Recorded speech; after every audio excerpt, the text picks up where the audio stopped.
Auburn may have one of the best returning position groups in the country that no one's talking about, but dadgummit, I'm going to talk about it. In the world full of podcasts, he's the undisputed heavyweight champion of hot takes, an Auburn sports homer, master of the boog, and message board legend. Get your buttons buttoned and your hats flattened because the Top Button Podcast is about to kick off, and you don't want to miss your courtside seat. Now, here's your host, Charlie Five. Yes, sir. We're back. It's another episode of the Top Button Podcast. I'm your host, Kyle Rush, a.k.a. Charlie Five, and we're ready to get after it. Happy Friday. Today, we're going to talk about this cornerback room. That the more and more I think about it, I think this could be one of the, if not the best core group maybe in the whole country. In the SEC, whatever, doesn't matter. We're not talking enough about it. I'm going to break it down, and we're going to jump into it here in just a second. But before we get to that, we got to give a shout-out to Uncle Keith's Red Sauce. Go to UncleKeith'sRedSauce.com. Use coupon code THEBARN25 to take 25% off. Some people call it a scoop-on code instead of a coupon code, since we're scooping some salsa. If you love good tasting restaurant style with a little bit of southern kick, good textured salsa, you need to check Uncle Keith's out. If you live in the state of Alabama, you can go to any Publix. If you live in the Birmingham area, you can go to any Piggly Wiggly. If you live in Auburn, you just about can't go in any store without getting it. It's an Auburn family, an Auburn product, made and shipped locally. You can't beat it. You can't beat it. Getting a lot of great feedback from everybody that's tried it. I think you'll love it too. If you don't live close to one of those stores, check out the website. Save big. Use that coupon code Uncle Keith's Red Sauce. It's good, y'all. Cornerbacks. We're continuing this walk through position group by position group as we lead up into spring, and I don't think I've got as much excited about a group when I started to dive in as I did about this cornerback room. I mean, I can't remember a time when Auburn's had such not just a starting two, but just a really good core group of 4 to 5 guys. And then some depth pieces that have some experience. And then some star freshmen that have just come in. I mean, this cornerback room could be one of the better ones that Auburn's had in quite some time. And we're just going to start at the top and kind of work our way through. Right off the bat, I mean, you had a really good season in the secondary last year. You're going to carry that into this year with you returning your 2 starters, Kayin and Jay Crawford. Kayin, who's going to be he's going to be on just about everyone's draft board, I would imagine, in the 2026 draft. This is his junior year. He'll be draft eligible. He's probably going to be a very high draft prospect. He's been a guy since his freshman year that stood out. He came in his freshman year. He was part of that, I always call it a half class, that Hughes half class whenever he's hired and he has to slap something together. Flipped him from Ohio State, and he's been a lockdown basically ever since he's been here. Had a great season last year, locked down that one side of the field, and you get him back for his junior year. The things I like about Kayin, obviously I love his size and his measurables. I love his speed, but his ability to recover, his ability to, hey, you're not going to just lock somebody up on the line of scrimmage every single play. You're going to get beat sometime. But what do you do when you get beat?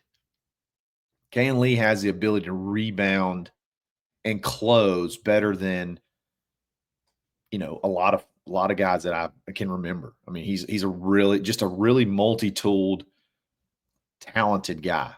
The length, the speed, he's got a little bit of everything. And that's your start. That's going to be your anchor. That's going to be the guy you're going to point to, and you're going to say, hey, put him on the best receiver, and it should be, you shouldn't erase them from the game plan. Feels really, really awesome to be able to go into a season with an eraser at cornerback. And that's what Kayin is going to be. This year, should he play to his potential and kind of keep that natural progression year by year? Then you look over to the other side of the field. Probably the biggest and most pleasant surprise of the season last year was Jay Crawford. I mean, he was a 4-star guy, but he was one of those fringe 4-star guys. Like, he wasn't like a top 100 player. I think maybe even on one of the recruiting sites, he was a 3-star. From Parkview High School, you come in as a freshman. Again, you're that borderline guy, but you're excited about his frame. You're excited about his tenacity. You're excited about his aggression. And then game by game, he gets better and better and better until he takes over as a full-time starter. And even after he takes over as a full-time starter, he gets better and better and better. And I can give you a great example. Auburn versus Missouri early in the game. He steps underneath a pass where he's sort of playing some type of zone coverage. He steps underneath a pass. He tips it up. He gets a hand on it, tips it up, deflects it, but he doesn't get the interception. He can't quite get to it to get the interception. No big deal. I think they punted. That was on 3rd down. You had a stop. They punted. Auburn ultimately loses that game. I'm not saying that play was what caused Auburn to lose that game, but that was a play that he made a play, but he didn't quite finish it. Fast forward to the very next week, and it's almost the identical play. The same coverage, same responsibility. He steps underneath. He tips it up again, but this time he completes the interception. And turns it over, and Auburn ends up winning that game. One of the few wins Auburn had last year, wins it big. An example of a guy who came in with the right mindset and has just continued to get better and better and better. And now you get to kick off the year with those two guys as, one side and the other. Bookend corners. When's the last time you can remember Auburn having legitimate bookend corners that are NFL prospects? Jay Crawford still got another year, so he's only going into his sophomore year, but legitimate bookend corners. Can they take the next step and be the best duo in the country? I think they got the potential. They got the tools. They got the right mindset. Could they be the best duo in the country? It's going to be fun to watch. And then you shift gears a little bit. Everybody forgets about this guy, but he was playing some incredible football, highlight reel football, right before a gruesome injury. And he's back, and that's Champ Anthony. The JUCO from Tyler, I think Tyler Community College or something like that, Tyler College. He's still got a couple of years left too. Champ Anthony was a guy I don't feel like you expected a ton from. I think that's fair to say. I think it's fair to say you brought him in as sort of like just a body. This guy maybe got some tools, got some, potential, but you didn't expect a ton out of. And he became a force when he was playing that nickel back, when he was playing just some straight up corner. The game he got injured, I believe it was the Georgia game, he was lighting people up. I mean, he had several highlight reel tackles before he broke his lower leg. He had just great instincts, great ball skills. Ball skills are something that to me are not emphasized enough, and that's just being able to track the ball in the air and be an athlete when the ball's in the air. You don't kind of what do I do with my hands? Whenever the ball's in the air. No, you know how to track it down to where you become essentially another wide receiver. Super aggressive. I mean, you love to see a defensive back that's not afraid to go stick his head in there and make a play. And in the days of the passing attacks and in the days of, offenses throwing the ball around and having to have more DBs on the field, boy, oh boy, to know you got Champ Anthony coming back after the trajectory that he was on last season, behind 2 returning stars. I mean, we're 3 in, man, and we're talking about 3 quality players.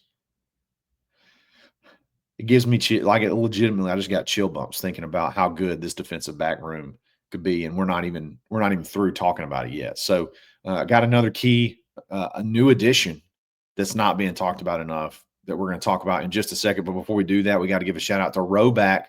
Go to rowback.com, use coupon code BUTTON20 to take 20% off your order. Any kind of polo, hoodie, quarter zip, pants, shorts, get ready for spring. They got a little bit of everything. I got my cart filled up, ready to check out here in just a little bit. Going to have some new polos coming ready for spring. I'm going to get a couple hoodies too. I know we're transitioning out of the hoodie season, but I love a good hoodie. Love a good hoodie. And they're the best. Got some of the best. So check them out. Save big. Use coupon code BUTTON20, rowback.com. One guy we're not talking about, and again, we're continually talking about quality dudes that could be starters at other places. One guy that I don't feel like gets enough recognition or enough talk, that's Ryan Strader, the portal transfer from Miami of Ohio.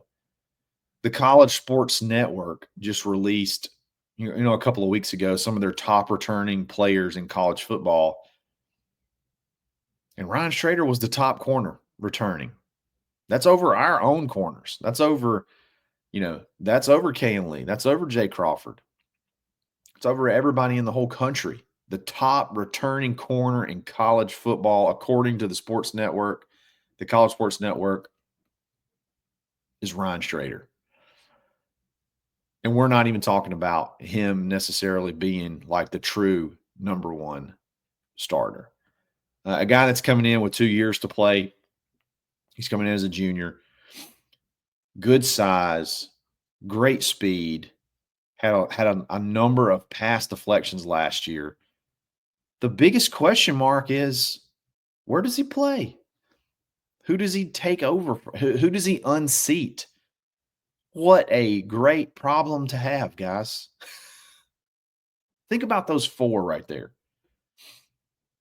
You got 4 guys to maybe play 3 spots when you're talking about, both corners and the nickel spot that are elite players that could be starters at other SEC schools, other Power 5 schools across the country.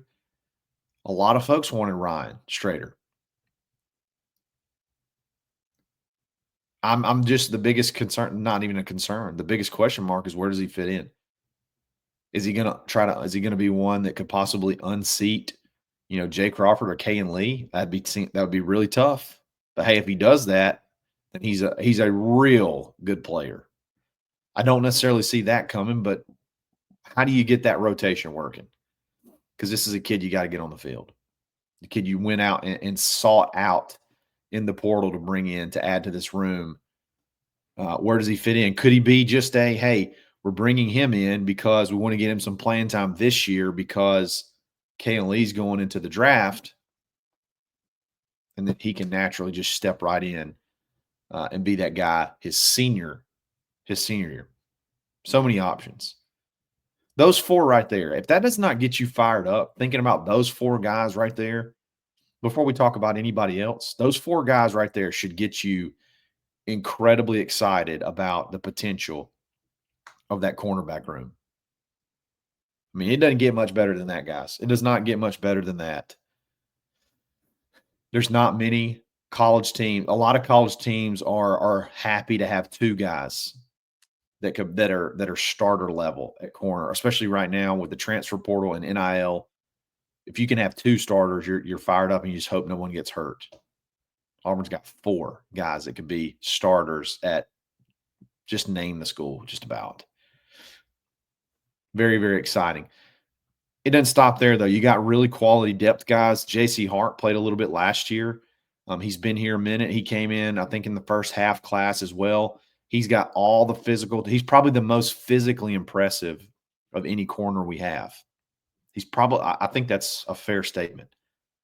I think he's probably the most physically impressive guy that we have from, I would say, even speed, length, just build. He's built really well. He looks good in pads, looks pretty in pads. He played early and then sort of got passed up on the depth chart by like Jay Crawford and those guys, Champ Anthony. And then he didn't play much the rest of the year. I was worried he could possibly be a portal casualty. He still could be, I guess, in theory. He is a local kid, loves Auburn, and I think he's going to I think he's going to stick with us. I think he's going to stick with Auburn, and Auburn's going to stick with him and ride this thing out and see what happens this year. But he's another guy that could, who knows? He could pop. You could have an injury. This kid's got playing experience. He's got way more physical tools than anybody else on the roster. Great to have that kid sort of waiting in the wings still patiently. Tyler Scott's coming off an injury, but he was a kid that Auburn was very excited about when they brought him in. Another big corner. Well, either one of these guys a real threat to push for a starting position. It's hard to know. I would wager that the other guys are just a little bit ahead, but hey, you never know. Again, injuries could happen. Tyler Scott was a casualty last year. Champ Anthony was a casualty last year. Anything like that happens, these two guys are right there on the cusp of cracking into the rotation. And it's not like it's just some bums you throw out there that just got you their warm bodies with jerseys. No, these are players. These are kids that have all the tools to be able to be good college players. And then we got our freshmen, man. I love these freshmen. I'm a big fan of Blake Woodby. He's been on the show.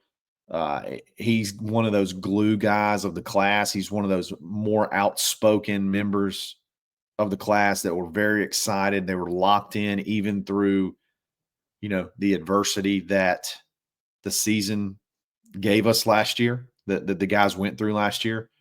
He was locked in. He committed on Big Cat weekend, and he never really wavered. Not never really wavered. He never wavered. I talk to him occasionally. Dude loves Auburn, and he is mega talented. And this is not a kid who's coming in that's saying, I'm going to sit a couple years and I'm going to be ready to go. No. You better buckle your chin strap because Blake Woodby's coming. If you want your starting position, you better play good. You better work hard because Blake Woodby's coming. A little bit smaller guy. I could see him being just one of the better nickel corners in college football here in the next couple of years. Can't wait to see that kid on the field. Got number 12 too. Love that number for a corner. Blake Woodby is going to be a star, and then what a great transition. Blake's going to be a star, and let's move to an actual star, and that's Donovan Starr. Auburn got on Donovan early, if you remember correctly, if you remember that. And then towards the end of the recruitment cycle, Georgia came on incredibly strong. Alabama came on incredibly strong. I think he actually took an official visit to Alabama late. Everybody was a little bit concerned that Alabama could get him, but I think Auburn shut the door and got this kid in. And you're talking about game-changing speed, game-changing recovery, good size already. Man, these two kids are going to be really, really good football players if they continue to work and continue to, get after it. I'm hearing really good things about both of them as far as workouts go. Not here to play around. They're here for business.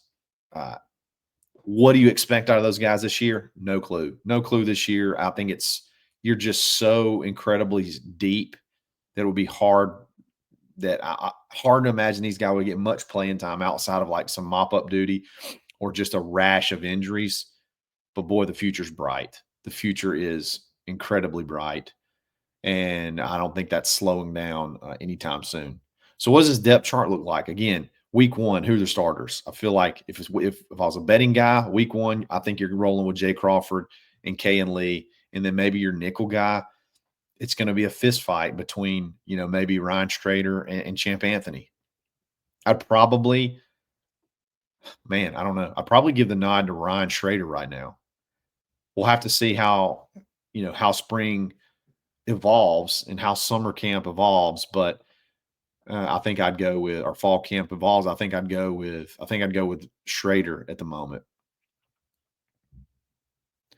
Do you possibly, what do the rotations look like? Do we have a rotation, or is it going to be strictly be matchup based or scheme based, or is it just going to be, hey, we got a 1, 2, and a 3, and those guys are going out there no matter what, and we'll figure out how to scheme around that. That'll be fun to watch. Could Auburn's secondary be the best in the SEC? Could it be one of the best in the country? I think when you look at the depth, the layered depth, and the talent at the top and the talent right behind, I know they got to prove it on the field, but I think this could be one of the better groups in the country. I really, really do, and I don't feel like we're talking about it enough. I'd love to get your thoughts. What do you think? Am I booging? I think I justified it pretty well, but I'd love to hear your opinion. Do you think this could be one of the best groups in college football? I really think so. Drop your thoughts in the comments below. I'll typically respond to every single one, and I think we're going to be live Sunday night, and then probably talking basketball Sunday night, and then we'll be jump back into more position by position next week. Going to have a short week next week. Spring break, taking the kids to Disney, so pray for me there. So probably not going to have a Thursday and Friday show, but we're going to get back after it shortly after that. So guys, I'll really thank you for listening. Thank you for always being here in the comments and subscribing and all that good stuff, liking the videos and all that stuff helps. Really appreciate it. So another great week of shows. We're going to be back again soon. Before we jump out, don't forget, if you need a good real estate agent, hit me up. Send me a message on Twitter, send me a message on Instagram, or you can email me at crush with a K, krush@thekeyagency.realestate. If you're in the Auburn area, you need to buy, sell, or want to build a house, or hey, if you're not from Auburn, you're looking to move here or looking to invest, give me a shout. I can hook you up. You know where to find me. So guys, thanks again for listening. It's another episode of the Top Button Podcast. Stay buttoned. And I can't find my outro video. There it is. Thanks for listening, and drive home safely.